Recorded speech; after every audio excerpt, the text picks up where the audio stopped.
time to react to season 2, episode 10, and I had to bring in a special guest, Dr. Mohan in the house. Supriya Ganesh, you ready to take on this challenge? I don't know. Same. Let's do it. Structural collapse at the water park. 2 victims coming in via helicopter. ETA 5 minutes. Time to rally the troops. I'll get environmental to clear and prep the trauma rooms. I'm gonna restock the crash carts. McKay to take the latest scripts to the drug cage. When this impending doom is happening, do you feel it on set? Does it affect you emotionally? I mean, it's interesting because, like, yes, like during the scene, but I think as a cast, we're pretty good about, like, if we want to break in between, right. We usually do. So we tend to talk or whatever. I will say, watching this, what's so impressive to me is the choreography that our directors have to do to film a scene this big with so many lines and so many Right. people saying lines. Now I'm watching, I'm like, oh my God, they cut that so well. They like, Yeah. that was really smart how they like move the camera around. It's actually And it's really a hard. huge set. I was fortunate enough to visit and I saw how expansive it is and the glass walls and the options for Which, filming. by the way, is like absolutely not normal Yeah. for a medical show. Like I've worked on other medical shows, and like the set's like not as continuous as ours is. It's pleasant probably to experience It's so this way. it makes our life easier as actors for Makes sense. sure. I can increase the morphine drip to manage the pain. Oh my God. But that could also slow down your breathing. You will likely feel very drowsy. You may lose consciousness. And it could cause you to stop breathing altogether. When we give morphine to a patient who is on hospice, we have to be very cognizant of the fact that morphine can be used for pain, but it could also be given for air hunger. So when patients start dropping their oxygen saturation because they're nearing the end of life, it's very uncomfortable. And what we're treating in a hospice patient is their comfort, not necessarily prolonging their life. So if we were to give morphine for extensive pain at a very high dose that we normally wouldn't give to a patient, we're accepting those side effects for the benefit of the patient. It's a very different shift in medicine where you're going away from treating for extension of life and more so for the comfort of life. And obviously difficult to talk about, especially with the entire family in the room, but it's important to be as transparent as Yeah, it's possible. so interesting you say that because like I also started looking into palliative care because of Samira, because so many people said things like she'd be better in palliative care, and I have experience with like pre-med stuff, and so when I looked into what that is and how different the principles are compared to what you're told as a pre-med student or medical student, it was interesting, but it makes total logical sense. Of course. And what happens in our society is we end up spending a huge portion of our healthcare budget on the last few days of life for people who are not only not benefiting from it, but are potentially being harmed by that excess treatment. Oh, wow. So it's this fine line of having a conversation, making sure the goals are met, making sure people are comfortable, but at the same time not feeling like, oh, they're giving up on me. Yeah. So yeah. it's a very fine line to draw, and I'm sure you've experienced that in discussing that on the show. Yeah, I mean, I think in season 1 we did a pretty great, Yeah. I would say we did a pretty Fantastic great job job of discussing end-of-life care, and I think that's something they deal with really well on the show. Dr. Mohan, it's your mother? She sounds pretty upset. She says she really needs to talk to you. You're shitting me. Tell her I'm not available.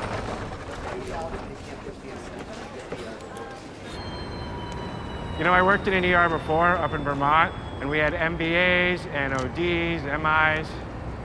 But this place is relentless. He is such a good actor. I mean, I haven't watched the second season, but I mean, I've seen the work he does, obviously. Yeah. And I think it's easier for me to like process who Ogilvy is and seeing him as an extension of Lucas, because we'll do this scene and then he'll break and then we'll like talk or whatever. But like watching this, I'm like, who the f is that? yeah. Like that is not Lucas. Yeah, like, we just he's went so out- much more calm and He's pleasant. so kind. Like we just went out dancing like 2 days ago. I'm like, who the f is that guy? Like he just sounds so different. Jesus Christ.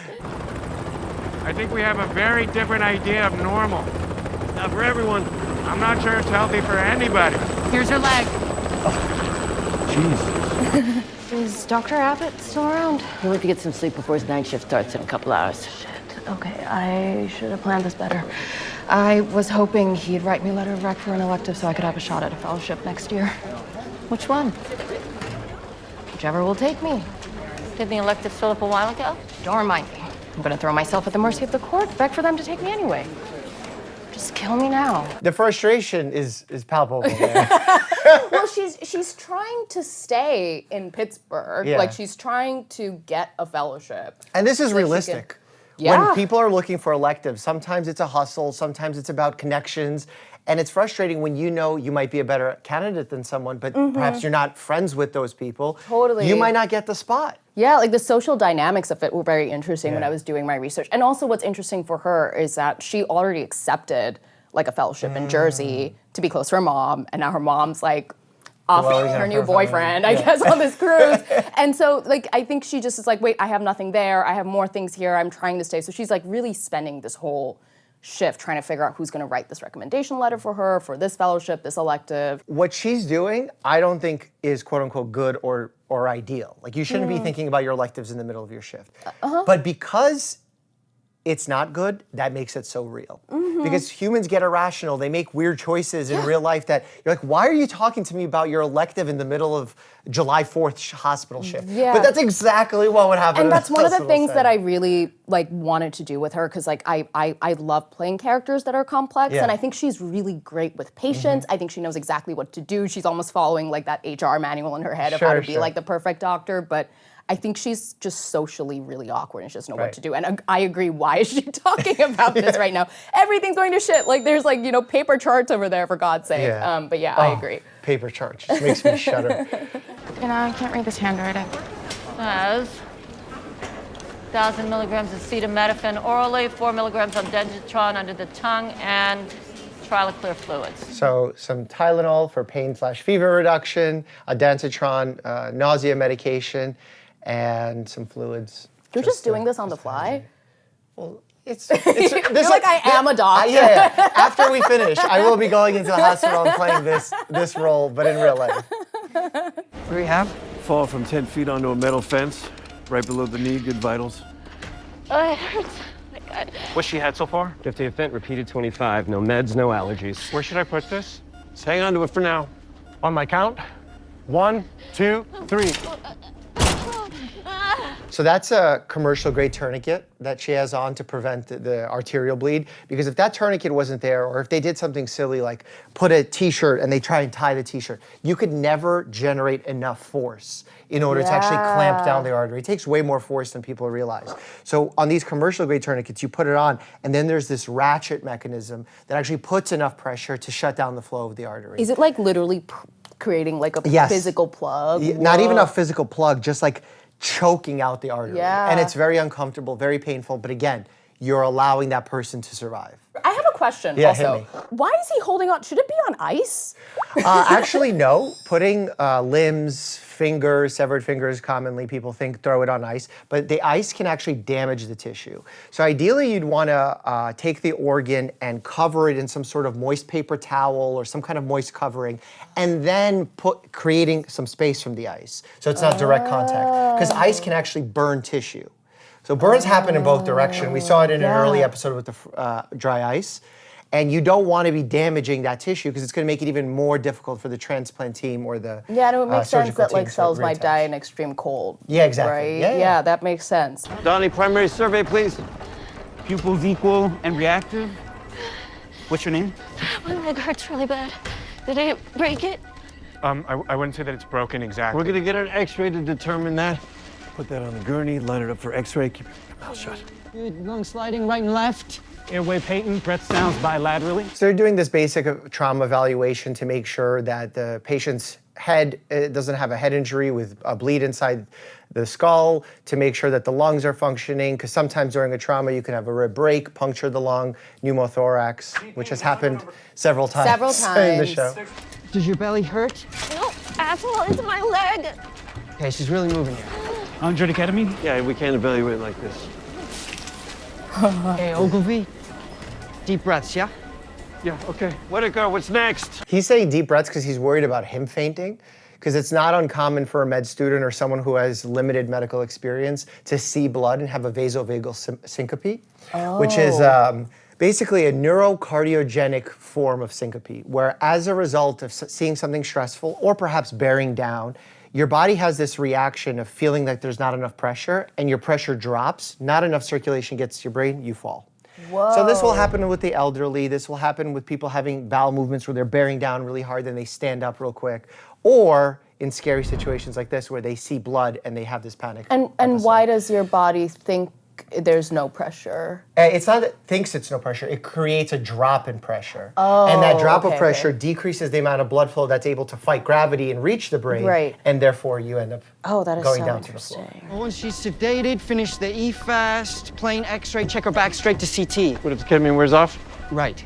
We should do a popliteal nerve block before the CT, anesthetize from the knee down. So this is basically what would happen in a dentist's office, obviously under less extreme circumstances where they would put numbing solution across a nerve.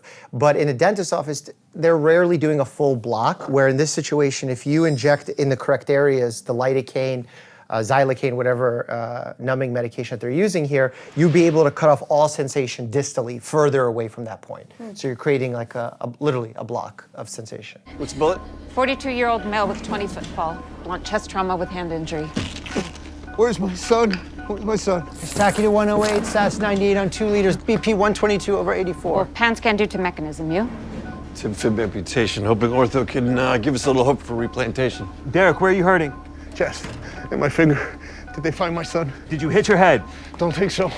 I need to find my son. It's very interesting how they're ignoring the patient multiple times here. Yeah, do you feel like you generally would say something in response to that? If a patient is being unreasonable, I think you have to just continue on with the exam and make sure that the patient is stable and ask all the right questions. But in this scenario, he's asking a pretty reasonable question, and it's not that someone's answered him and he keeps repeating it. Answer it once at least. Yeah. And then maybe he'll calm down and you'll get a better exam. Maybe they need a Dr. Mohan in there to answer the question. With the good handwriting. We'll find him for you, but we need to take care of you first. And that's We why she's spoke my too mentor. soon. That's why that bitch is my mentor. Respectfully. Move both arms, wiggle your feet. Good. Any pain in your neck? No. Spleen looks good. Start with this chest, that's where he hurts. And again, in a scenario like this, you're just trying to make a quick calculation of where a possible extreme injury might be. So you're doing very gross testing. Do your feet move? Do you feel this? You're not making sure that he's going to be perfectly ready to go play football the next day. It's just about stabilizing him and making sure that anything life-threatening is attended to. Right, in order to like send him up to the OR Correct, and stuff, yeah. right? Okay, I have a really embarrassing story. I Oh, just hit remembered me. about this. So, This specific scene? not this specific scene, but just generally this idea of like stabilizing the patient and then sending them up to the OR. It was like the first episode where we were doing like the open the chest cavity thing, and we were doing the pulmonary lung flip. Yep. And like, I mean, I think I like logically knew that like we are just trying to stabilize the patient, but I was like part of that lung flip, and You're we like, get the Hyler flip we going. got the Highland flip going, and then I remember I asked the doctor on call there, so the lung just stays like that forever, and she was like, no, you're sending Temporary. it's temporary. You're stabilizing the bleed, and then you send them up to the OR, and they flip it back. It's not like he just stays there with an inverted lung. And I was like, oh, I feel really dumb right now. I don't see much lighting there. His name is Zach.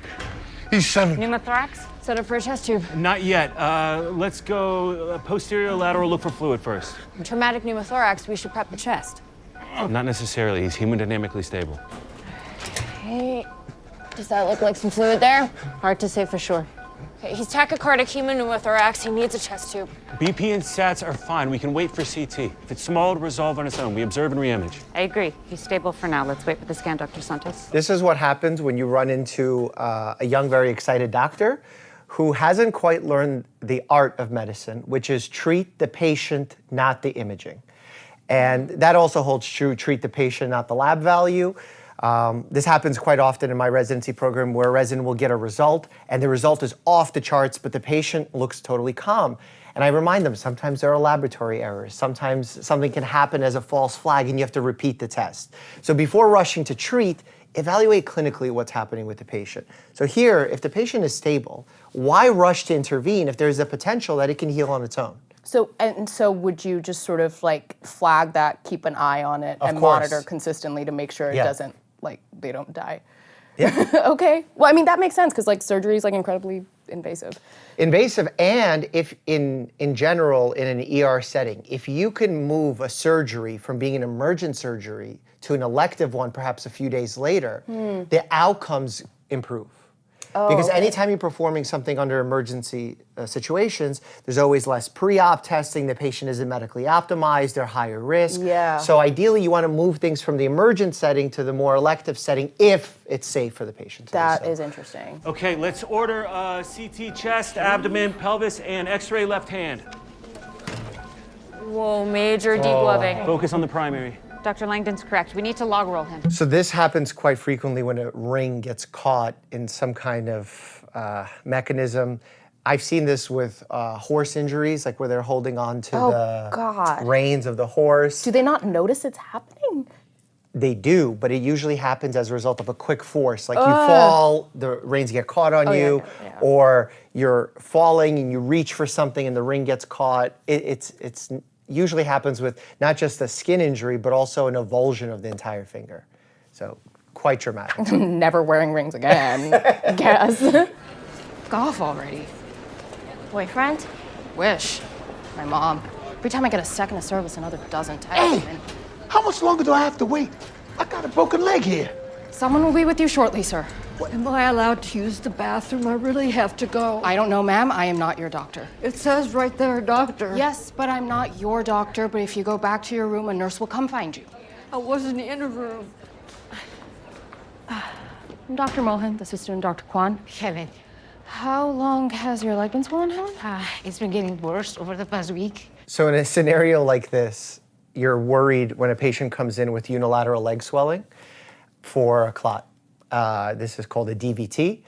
The danger of a DVT is not so much the problem that it can cause locally in the leg, but more so if that clot dislodges and goes upwards in the circulation and gets lodged in the smaller blood vessels, which are in the lungs, also known as a pulmonary embolism, medical emergency, because that part of the lung will not be getting circulation and dying. Dr. Mohan, your mom called again. She said you don't Not need now. to call her back.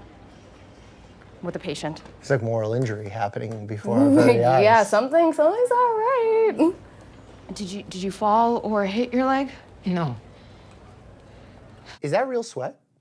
Yeah, I sweat on command. Yeah? No, it was a thing that. I mean, I thought this was like part of the acting method. What is it called? The Maynard? There was a Twitter there's acting account. method. There was a Twitter account that saw these photos, and they started making. I mean, I like kindly they were lying that I could like sweat on command and like do all kinds of things on command, and I like played into it. I was gonna say, if they like doused you with fake sweat, that's high level. Let's just keep going. Have you ever had a blood clot before? No. I'm worried about you more than I am the patient at this moment. Excuse me? Do you need to sit down? Oh no, the patient's like The patient's concerned about you. What? No, it's just it's really hot in here, and You need to sit down. I'm good. Oh my God, are you gonna have a vasovagal syncope that we just Need talked some about? air. Maybe, excuse me 1 second.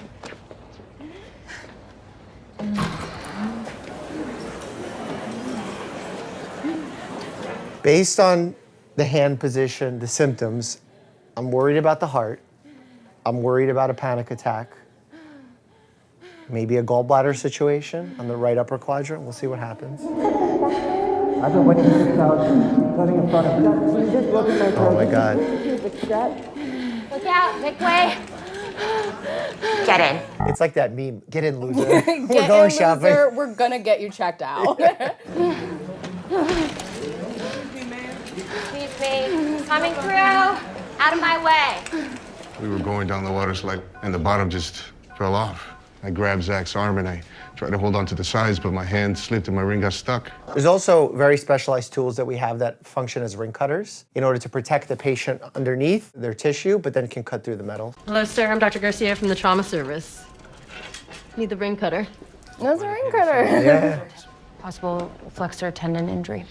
Try to bend up your ring. Oh, God. Let's go with the block. I'm gonna feel a pinprick and some burning. A lot of times when you give numbing medication, obviously the pinprick is uncomfortable, but also the medication as a side effect initially, very briefly, causes a burning sensation. Mr. Foster got separated from his son, Zach, at the water park.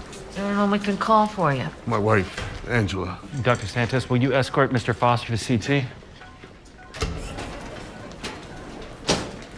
They're so good at like showing the interpersonal dynamics between them, side eye despite is so saying good. medicine. Yeah, I mean that's something we really try to work on the show. Where Really? it's like, how can we? Well, yeah, because like when you read it on the page, like it reads like a medical textbook, Right, which is yeah. what makes it brilliant. Like I'm not shading that whatsoever. Yeah. But then also as an actor, you want to make sure that like something else is also being communicated to the average viewer that doesn't, like understand everything we're saying. Yeah, I'm actually quite curious about this. How does one, like yourself, live a 24-hour shift over the course of 3 months? Is that weird?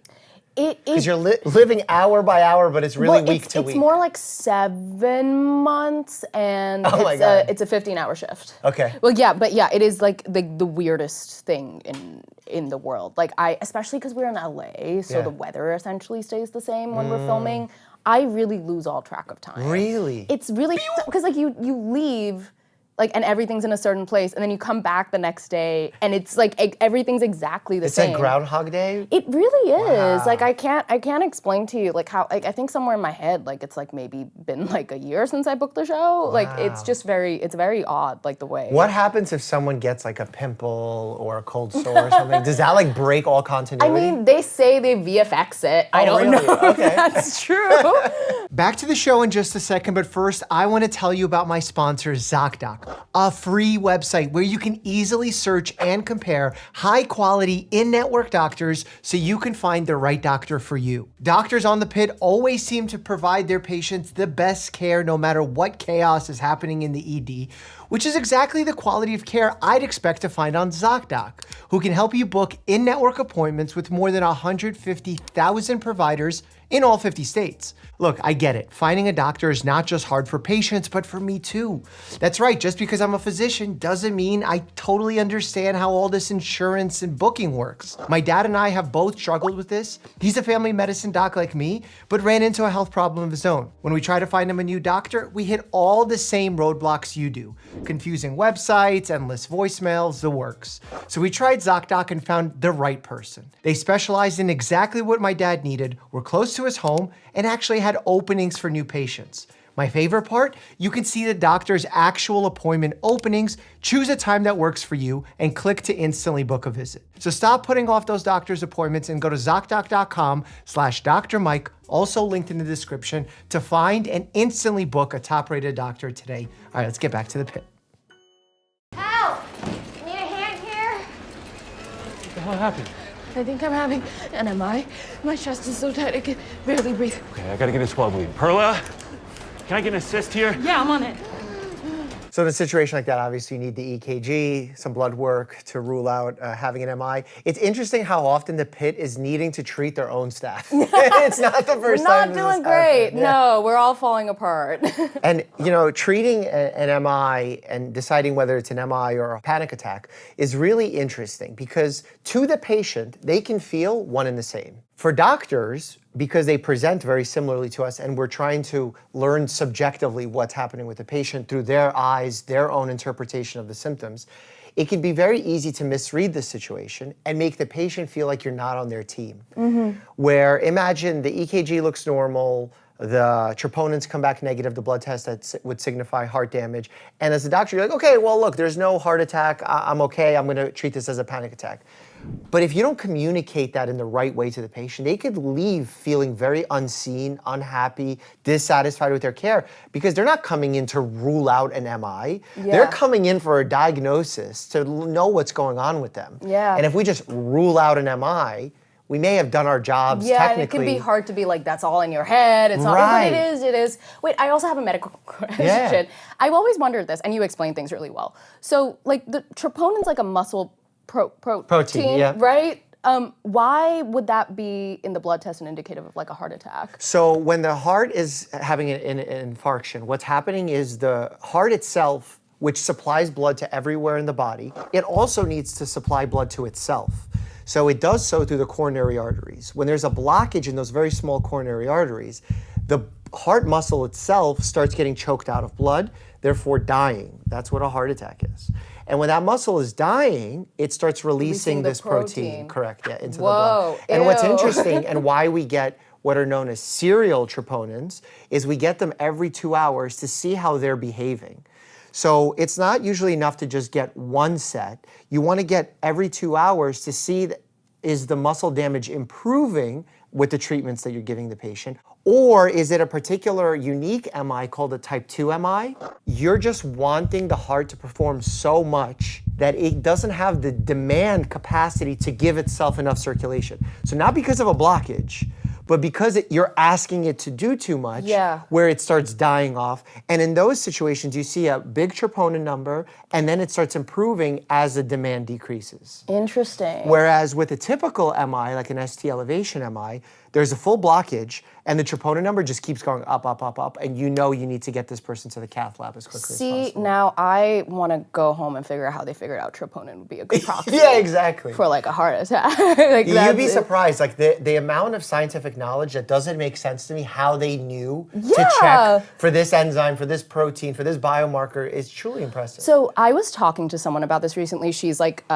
she's an executive at a company that I really love, and she comes from a family of like scientists and mathematicians. And she said this thing to me, which is like artists and scientists are actually so similar because you believe in this thing that isn't real yet, and you have to prove it. And like that really just made me go like, whoa, I kind of like see the parallels of how I'm in both of these. Because like, I mean, I know when I was like studying neuroscience and stuff, like a lot of the studies and everything we did, like all of it was just like, we don't really know many things. We're using, you know, like we would use sleep as a proxy to like study consciousness because you're unconscious while you sleep. Yeah, it's just so interesting like how we have to like think about things in a And here's something that will potentially blow your mind, potentially give you anxiety.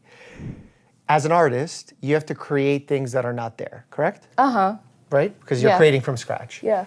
What medical condition does your mind create things that are not there? I don't, like schizophrenia? Higher rate of schizophrenia in artists. Are you trying to tell me something? No. Okay. Just food for thought. Interesting, right? How the line Yeah. of if you have control over this creativity, it's great and you're an artist and you're human. But if you don't have control over it and your brain's just doing it and you're hallucinating, now suddenly it's a medical diagnosis and pathology. Don't get me started on like pathologizing mental illness. I can like go on forever and like maybe get myself canceled. So let's just keep going. Get Robbie. Okay, right here. So like you see me breathing. Actually, like I wish they kind of kept it in. So we were in between. I mean, do you have theories on what is happening to me? I'm assuming you're overwhelmed and it's a panic attack. Should I spoil it? I mean, you can't. My differential is obviously you want to rule out the most dangerous things, even though they're not the most likely, because you're a younger person. I'm assuming there's no underlying health conditions because maybe we would have been told about them. So that's why panic attack is higher, but MI you need to rule out first, because if you miss a MI, you're screwed. Okay, I'm gonna spoil it. It is a panic attack, Okay. you're right. Okay. Good doctor. No, but I think it's important to reveal during this scene, because we were talking so much about whether they'd cut her shirt off, because she's like a colleague, and like if you thought something was really, really wrong by that point, Langdon would have cut her shirt off, but I think like at that point he kind of has gotten a sense that that it's maybe, I mean, sort of like you did, it's like maybe not an MI. And what I wish they kind of shown was, so Robbie comes in after the scene and I'm like pretty calm at that point. And I think Patrick and I were kind of like, something needs to happen so that I've calmed down. And you kind of see it towards the end of the scene where like he started just totally improvising, like breathing to like calm me down. Got it. Which I thought was such a smart move on his part. It's very true, because what happens when we hyperventilate, we can actually blow off a lot of carbon dioxide. And when we blow off a lot of carbon dioxide, that can shift the pH balance of the blood and make us feel uncomfortable and woozy. So slowing someone's breathing or having them breathe into a paper bag actually does work because you're re-inhaling that carbon dioxide, not breathing it off too quickly. So there's a method to the madness. Yeah, the carbon dioxide pH questions were always my favorite on the Yeah. MCAT. I was like, I understand this really well. I can get these Oh my right. God, MCAT, that gives me my panic attack right now. CT's normal. Why do we take down the tourniquet, Whitaker? To give the residual limb blood flow. Two little pumpers. Couple of figure eights, how to take care of those. Park. Park the shark, orthopedic surgeon. Is this a favorable amputation? Pretty clean cut. Fence sliced through like a guillotine. X-ray? Not too bad. A lot of hardware necessary to put those bones together. Clean wound, no crush injury. Rapid transport time. Replantation is a go. I'll book an OR. Irrigate the hell out of this with 3 liters. 3 liters? The saline, genius. I'd cry. Yeah, this is so mean. Look at the pause frame. It's perfect. I knew he meant saline. Dr. Robbie, we need you in Central 6. Dr. Mohan may be having a heart attack. What? EKG is normal. You sure? Check it out. You can be your own second opinion. What's going on? It's okay. I'm okay. You don't look okay. Yeah, it's really funny because like you were talking about how they were doing fake sweat. So I can it's literally so much fake sweat. Oh, really? I was so lubed up. It was embarrassing. And then at this point, someone would come in and Damien, the director, would just go like, more sweat, more sweat, more sweat. And like someone came in at this point and was literally like spraying my face with No, a but that's so water bottle. realistic. Diaphoresis happens in moments of panic attacks. So. Yeah. What happened? I don't know. I just got really hot and I started having trouble breathing. We should set up some labs just to be safe. I agree. Any chance you're pregnant? Not sure I feel comfortable answering that. No. She was tacky, but it's resolved now. Have you eaten anything? Yeah, You staying hydrated? 100%. Yeah, I mean, a quick thing to check here in a scenario like this would also be a finger stick for glucose, just to make sure that you didn't bottom out your sugar levels for some unique reason. I mean, she has probably not been eating. Yeah, exactly. And probably dehydrated. And probably dehydrated. I'm doing everything right. It's everything around me that's all f***ed up. It's just my mom moving and calling me over and over again, and now me scrambling to find a job next year. I had it all planned out, and now everything's just out the window. Wait a minute. Is this a panic attack because of your mommy issues? What? No. Jesus. Do you need to go home? You should go home. No, I'm fine. I don't need the fucking liability. Go home. Wow, that's so crazy watching it as an audience member. That 'cause, was like, so cold and yeah, that was Robbie-like. Oh my God, that was so hard to watch. I only really, I think, realized how bad what he just did was after we filmed, or like after he left, because I think I was so focused on defending myself and kind of going like, no, I'm okay. I want to stay. I'm like good to stay. I think like when she's like having a second to process is when I think they have a cut of me after. So it's almost like everyone's experiencing their own, we call this vicarious trauma, where because of constantly feeling compassion for others and seeing these terrible situations play out, we can lose our compassion at times. Especially for people, I think that happens with Samira a lot, where like it's hard for her to have compassion for people she's close to in her life as opposed to her patients. Like for whatever reason, it's safer for her to have that empathy there. Right. Than, yeah, I don't know. Hey. You gonna go in and see your mom?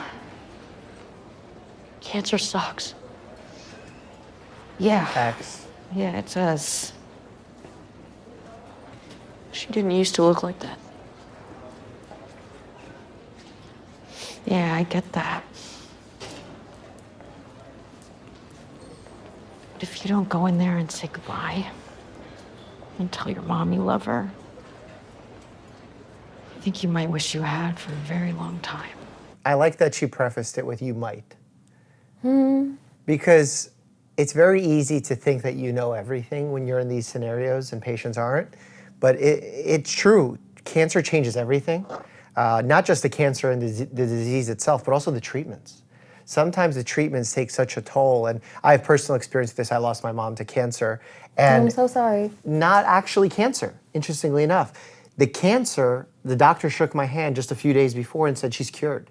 Now we just need to get her back on her feet. But because the treatment made her so weak and hurt her immune system, that she got this mean infection, and this exact scenario plays out. And that's something I wanted to tell the doctors all the time too. I don't know why, that she didn't look like this before. She was different before. And that was, like, it's a part of their humanity that I feel like we lose in healthcare sometimes. Yeah. So it's tough. Do you have any personal experience with cancer in life? Yeah, I lost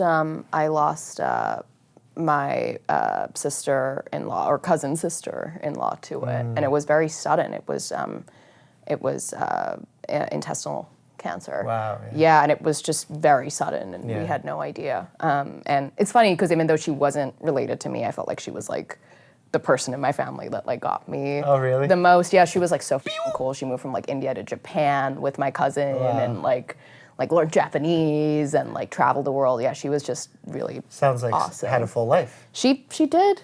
She did, and she did this really beautiful thing where I think sometimes when you have cancer, it's really hard to talk to your kid about it. And I forget how old her kid was at the time. I think maybe like 10, 11, like not old enough. And she really prepared him for her death. Wow.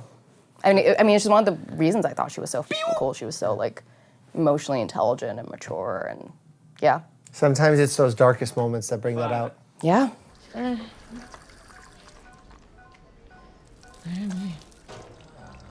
Ketamine's wearing off.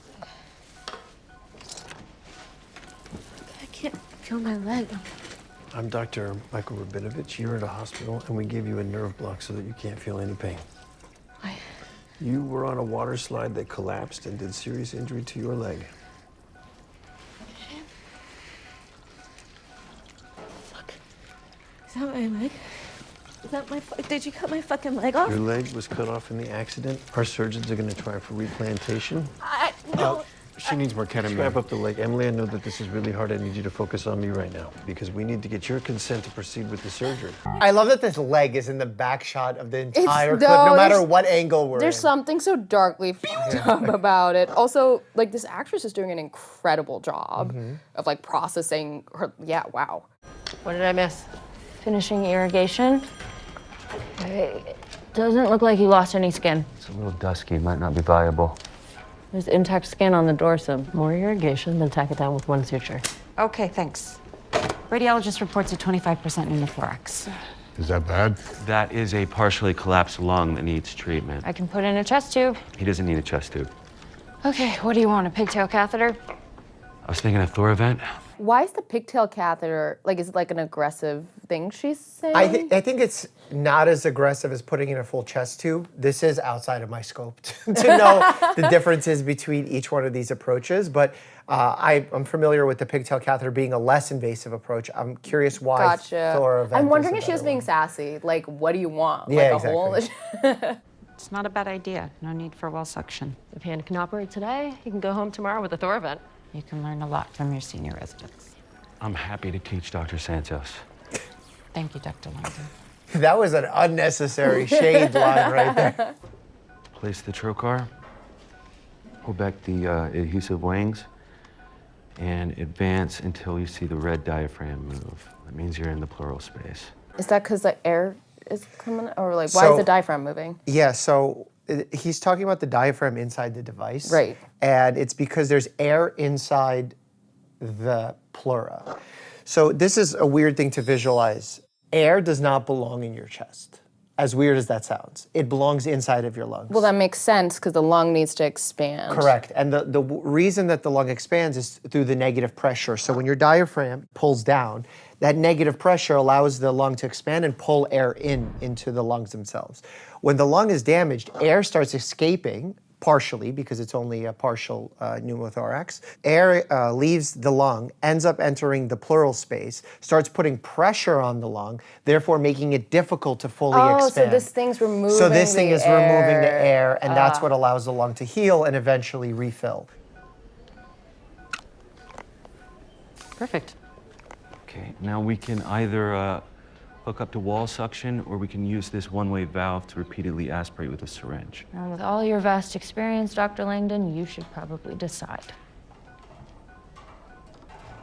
We can avoid wall suction if I pump manually. Have at it, Doc. Enough.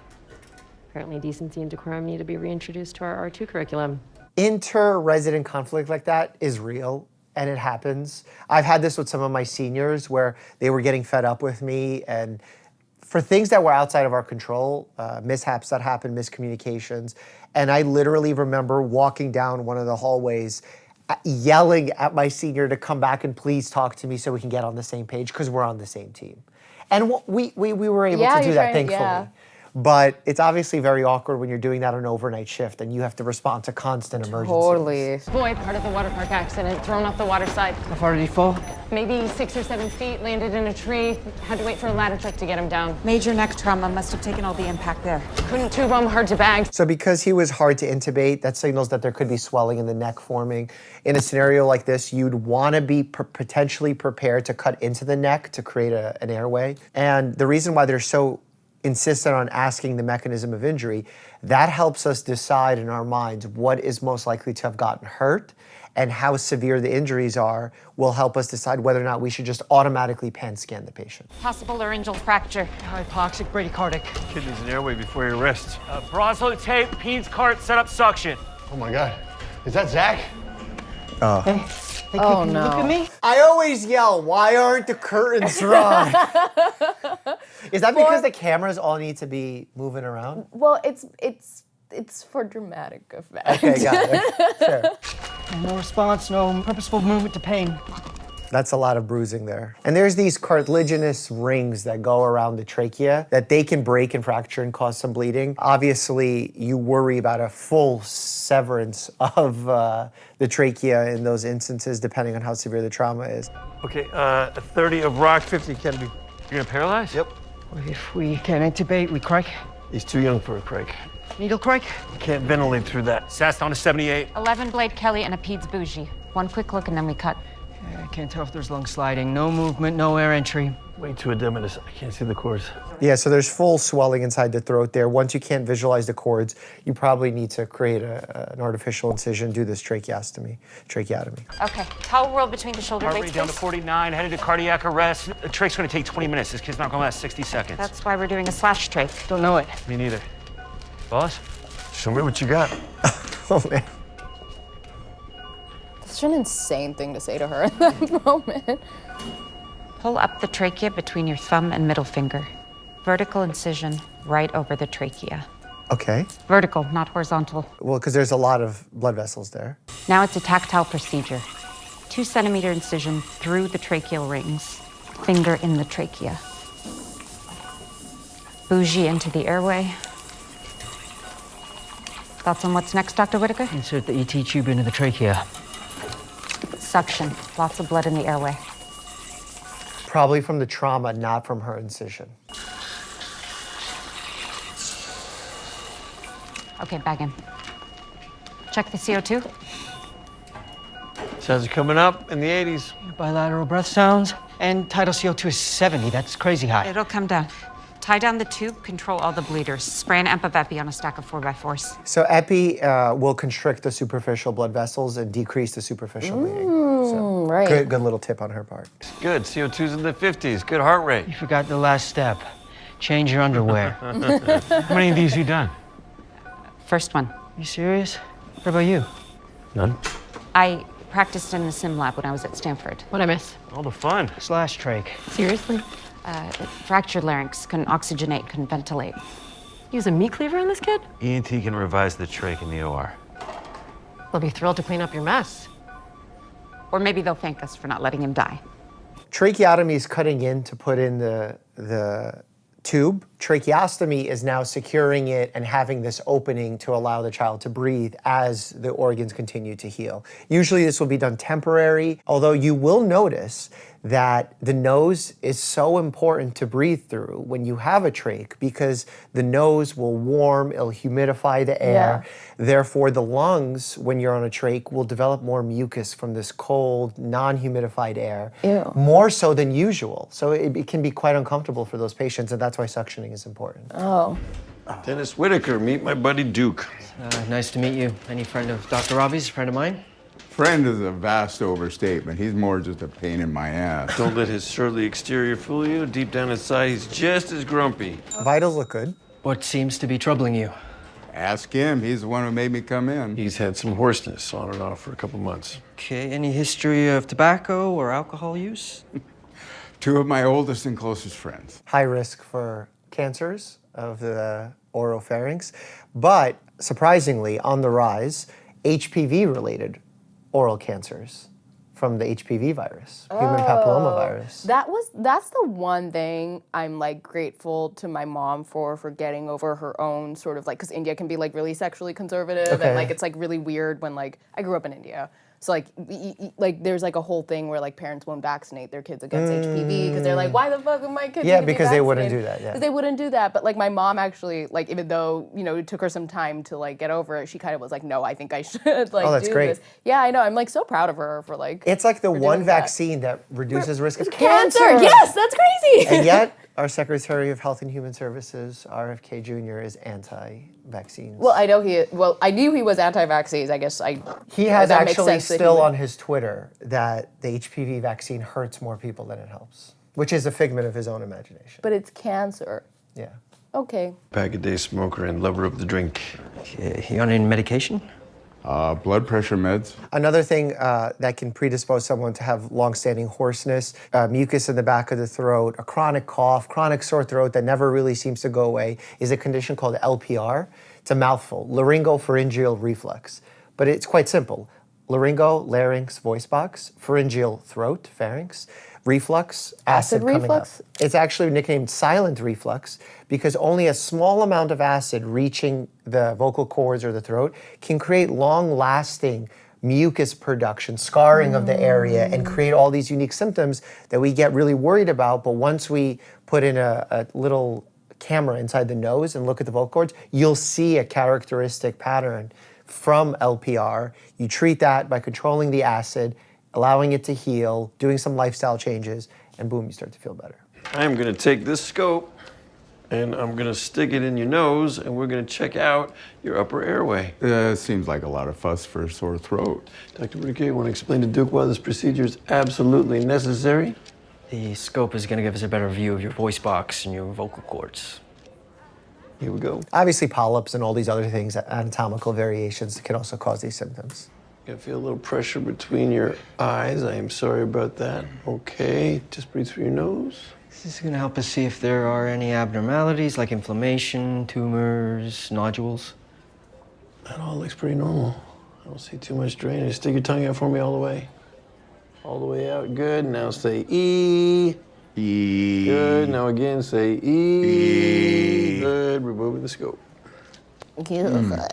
Dr. Whitaker, what do you think? Looks normal, no abnormalities. Told you it was nothing. Yeah, with your history of smoking, I'd like to do a chest x-ray. Smoking and drinking predisposes him to Barrett's esophagus, which is a condition that is a precancerous condition that increases risk of esophageal cancer. So. If there are growths, they can push against the recurrent laryngeal nerve intermittently. That can paralyze one of the vocal cords and cause the hoarseness. I'm surprised this is workup that's being done in the ER. This is not an ER. I mean, I think something's trying to be said about how much he likes Duke. Okay, I think fair. like he's like doing him a favor, maybe. He's doing all this for this guy, but when you're having a panic attack, He's like, get out of here. Get out of my ER. What the hell was that with Samira earlier? That was tough love. You are her superior. She was obviously struggling, and your advice was go home? Essentially, yeah. This is the ED. It's not for the faint of heart. It's not for the unempathetic either. Samira's not having a panic attack because of her patient. She's having one because of personal baggage. What she needs to do is pull her head out of her ass and focus on the work. What about you? What do you need to get some basic human empathy back? I don't know. Something that gives me a little hope this place won't fall to shit when I'm gone. Oh, meanwhile, man, he's the one terrorizing everyone. When you're experiencing all these negative emotions during the panic attack and afterwards, do you ever feel that as a person outside of being an actor? That's such a good question because I think like Samira had a really bad day this shift, and I actually had a really hard time letting that go towards the end of filming. Yeah, I mean, I don't want to spoil anything, you'll see, but like she has a pretty bad day, and it was like really like I always prided myself as someone who was able to get out of character, but yeah, it was hard. Well, the human mind is so tricky in that when it experiences certain emotions, whether real or viewed through another lens, can actually impact physical sensations, physical levels of severity of pain, discomfort. So even like they say, if you smile, you could start to feel happy. Well, the same goes true if you start to make yourself feel artificially sad, you can actually end up feeling sad. Totally, and I think because it's like, it's the same day and she had to live in that headspace for like, I want to say 4 hours, that was like 2 months of me really like really going Living in like, the why shed. do I feel so bad all the time? Wow. Got a sec? Sure. How you feeling? I'm fine. You sure? Yeah, troponin, D-dimer, and TSH, all normal. Listen, I'm sorry about earlier. I think I was being... A dick? I was gonna say unprofessional, but probably that too. Deserved it. I'm sorry. Thanks. That's nice. Yeah, Kinda. keep going. But now I kind of need you to stop feeling sorry for yourself and focus back on your patients. Think you can do that? Sure. Great. It's like an apology, non-apology. Yeah. It was a great choice that he did it without entering the room. Yeah, I agree. Because I think that spoke volumes. Even I though it was- agree. I mean, I think it would have been like too much too maybe in that Yeah. moment. Yeah. I mean, it's interesting. In the moment as the character, I was like, I feel better. Oh no, he still thinks I can't deal with this. Fair. With this extra dose and increased morphine from the pump, your pain should subside. Your breathing will slow down. You may get very sleepy. I'll go be with the boys. They need you more than I do now. Later. Right now, I'm exactly where I'm supposed to be.